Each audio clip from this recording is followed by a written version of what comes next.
teman-teman semua, selamat datang di video presentasi pembelajaran yang dibuat oleh mahasiswa dan mahasiswi di Universitas Surya Dharma. Video ini dibuat untuk menyelesaikan salah satu tugas kelompok di mata kuliah Manajemen Strategi dengan dosen pengampu Ibu Vera Sitio Saragi, SP, MP, MBA. Kami dari kelompok 6 terdiri dari 4 anggota yang masing-masing bekerja sama untuk memenuhi tugas ini. Jadi, langsung saja, inilah video presentasi dari kami. Sebelum kita membahas materi lebih lanjut, izinkan saya memperkenalkan teman-teman saya. Pertama dengan saya sendiri, Syifa Rizky Agnesia dengan NIM 22107-4004. Selanjutnya dengan Ari Purbakesuma dan NIM 23107-4006. Lalu dengan Muhammad Faisal Abdau Tanjung dan NIM 20107-3017. Dan yang terakhir Muhammad Habib Sagaf dan NIM 21107-3021. Kami dari kelompok 6 akan membahas manajemen strategi di PT Bank Permata. Saya Syifa Rizky Agnesia akan membacakan slide tentang pemilihan strategi. Slide ini terdiri dari definisi pemilihan strategi dan proses pemilihan strategi, serta faktor-faktor khusus pemilihan strategi pada sektor perbankan. Pertama, kita akan membahas tentang definisi pemilihan strategi. Pemilihan strategi merupakan suatu proses kritis dalam manajemen perusahaan, di mana keputusan-keputusan penting dibuat untuk memilih alternatif-alternatif strategi yang akan membantu mencapai tujuan perusahaan. Ini mencakup pemilihan dari berbagai strategi induk maupun variasi strategi induk yang sesuai dengan kondisi pasar dan lingkungan bisnis. Lalu di sini ada proses pemilihan strategi yang terdiri dari pengujian konsistensi alternatif strategi dan faktor-faktor pertimbangan dalam pemilihan strategi. Pengujian konsistensi merupakan langkah penting dalam proses pemilihan strategi. Alternatif-alternatif strategi dievaluasi secara menyeluruh untuk memastikan konsistensinya terhadap kesempatan dan tantangan lingkungan serta keuntungan baik pada saat ini maupun masa depan. Lalu ada faktor-faktor pertimbangan dalam pemilihan strategi. Keputusan pemilihan strategi tidak hanya didasarkan pada analisis internal perusahaan, tetapi juga mempertimbangkan faktor eksternal dan proyeksi masa depan. Faktor-faktor seperti kekuatan finansial, sumber daya manusia, dan potensi pertumbuhan pasar menjadi pertimbangan kunci. Lalu ada faktor-faktor khusus pemilihan strategi pada sektor perbankan. Terdiri dari 3, yaitu yang pertama adalah persepsi manajerial terhadap ketergantungan eksternal. Dalam sektor perbankan, di mana pengaruh kebijakan pemerintah dan fluktuasi pasar keuangan dapat signifikan, persepsi manajerial terhadap ketergantungan eksternal memainkan peran penting dalam menentukan strategi. Pengakuan terhadap dinamika eksternal membantu perusahaan untuk menyesuaikan strategi mereka secara responsif. Lalu ada sikap manajerial menghadapi resiko. Sebagai lembaga keuangan, bank seringkali dihadapkan pada risiko yang kompleks. Sikap manajerial terhadap risiko sangat mempengaruhi pemilihan strategi.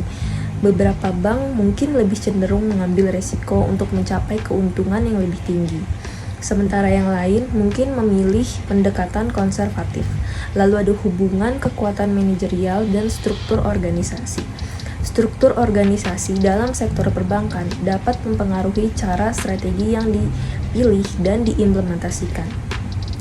Hubungan antara kekuatan manajerial dan struktur organisasi menciptakan landasan untuk pembuatan keputusan strategis.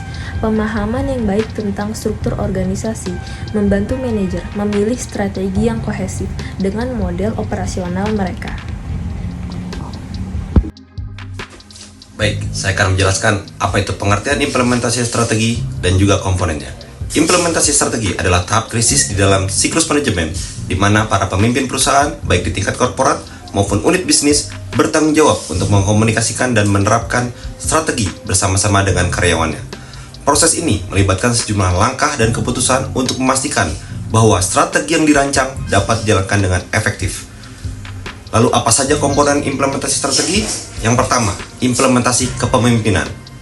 Mengubah kepemimpinan yang tepat. Perubahan kepemimpinan dapat menjadi langkah kunci dalam mengimplementasikan strategi baru. Mengidentifikasi dan menempatkan pemimpin yang sesuai dengan visi strategis dapat membawa dampak yang besar. Yang kedua, mempertegas motivasi manajer melalui insentif. Memberikan insentif kepada manajer yang terlibat dalam implementasi strategi dapat meningkatkan motivasi dan juga komitmen mereka terhadap pencapaian tujuan strategis. Lalu ketiga, keterlibatan pengembangan karir bagi pemimpin strategi. Melibatkan pemimpin strategis dalam pengembangan karir yang mendukung visi perusahaan dapat meningkatkan loyalitas dan juga kontribusi mereka dalam implementasi strategi. B. Implementasi kebijaksanaan. Yang pertama, penyebaran sumber daya. Mengarahkan sumber daya perusahaan secara efektif untuk mendukung strategi yang diusulkan dalam kunci dalam implementasi. Ini melibatkan alokasi dana, waktu, dan tenaga kerja sesuai dengan kebutuhan strategis. Yang kedua, pengembangan kebijaksanaan. Kebijaksanaan atau policy adalah pedoman pelaksanaan tindakan-tindakan tertentu. Pengembangan kebijaksanaan yang mendukung strategi membantu, mengatur, dan memastikan bahwa tindakan yang diambil sejalan dengan visi dan misi perusahaan. Implementasi organisasi, hubungan antara strategi dan struktur organisasi. Struktur organisasi perlu disesuaikan dengan strategi yang diusulkan. Hubungan yang baik antara struktur dan strategi memastikan bahwa perusahaan dapat beroperasi secara efisien dan efektif. Lalu, struktur organisasi yang sesuai dengan strategi. Pemilihan struktur organisasi yang mendukung strategi dapat meningkatkan fleksibilitas dan responsivitas perusahaan terhadap perubahan pasar dan lingkungan bisnis.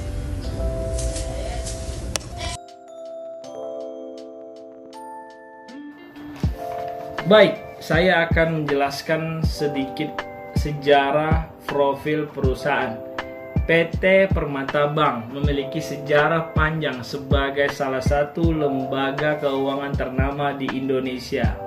Didirikan dari merger bank antara Bank Bali dan Bank Universal pada tahun 2002. Bank Permata telah membangun reputasi yang kuat dalam menyediakan layanan perbankan yang inovatif dan terpercaya. Dengan jaringan cabang yang luas dan berbagai produk, Bank Permata memegang peran penting dalam mendukung aktivitas keuangan masyarakat. Di dalam Permata Bank ada strategi yang telah dipilih.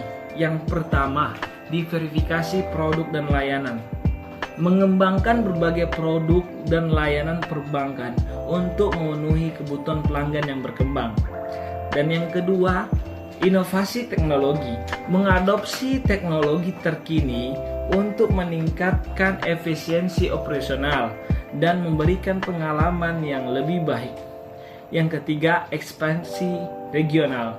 Meningkatkan kehadiran di wilayah-wilayah strategis untuk menangkap peluang pertumbuhan pasar. Dan yang terakhir, yang keempat, pemberdayaan karyawan. Membangun tim yang terampil dan berkomitmen untuk mendukung pelaksanaan strategi perusahaan. Dalam proses implementasi yang dilakukan ada 4 cara. Yang pertama, komunikasi yang efektif. Menyampaikan visi dan strategi perusahaan kepada seluruh tingkatan organisasi untuk memastikan pemahaman dan keterlibatan yang maksimal. Yang kedua, penggunaan sistem informasi. Menerapkan sistem informasi yang canggih untuk mendukung operasional sehari-hari dan memfasilitasi pengambilan keputusan berbasis data. Yang ketiga, pelatihan dan pengembangan karyawan. Memberikan pelatihan yang diperlukan untuk meningkatkan keterampilan dan pengetahuan karyawan sejalan dengan strategi perusahaan. Dan yang terakhir, yang keempat, pengukuran kinerja. menerapkan sistem pengukuran kinerja untuk memantau kemajuan implementasi strategi dan mengidentifikasi area yang memerlukan peningkatan. Baiklah, selanjutnya slide akan dilanjutkan oleh rekan saya. Ya, selanjutnya adalah tantangan dan keberhasilan dari Bank Permata. Tantangan yang dihadapi Bank Permata diantaranya adalah fluktuasi pasar keuangan. Bank Permata mungkin menghadapi tantangan dari fluktuasi pasar keuangan yang dapat mempengaruhi kinerja keuangannya. Hal itu dari hal tersebut Bank Permata mungkin bisa mengadopsi strategi-strategi manajemen risiko yang efektif, bisa melakukan diversifikasi portofolio maupun dapat memperkuat modal. Kemudian ada juga persaingan yang ketat.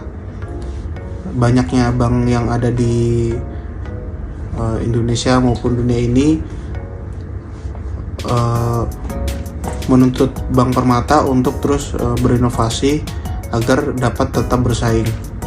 Mungkin yang bisa dilakukan Bank Permata adalah seperti menerapkan teknologi-teknologi baru, kemudian dapat membuat pelayanan fintech yang lebih relevan kepada pengguna, maupun kolaborasi dengan pihak ketiga.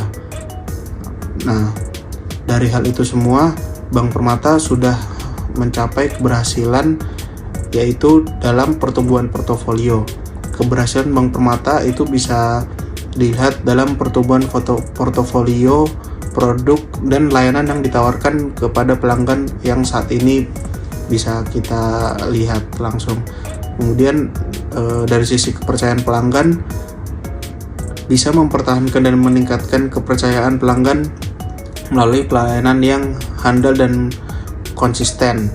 Mungkin bagi pelanggannya itu bisa merasakan seperti apa pelayanan dari Bank Permata.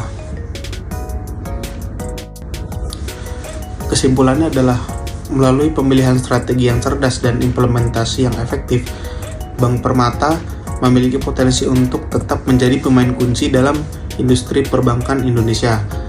Keselarasan antara strategi dan eksekusi operasional akan menjadi kunci keberlanjutan dan kesuksesan jangka panjang.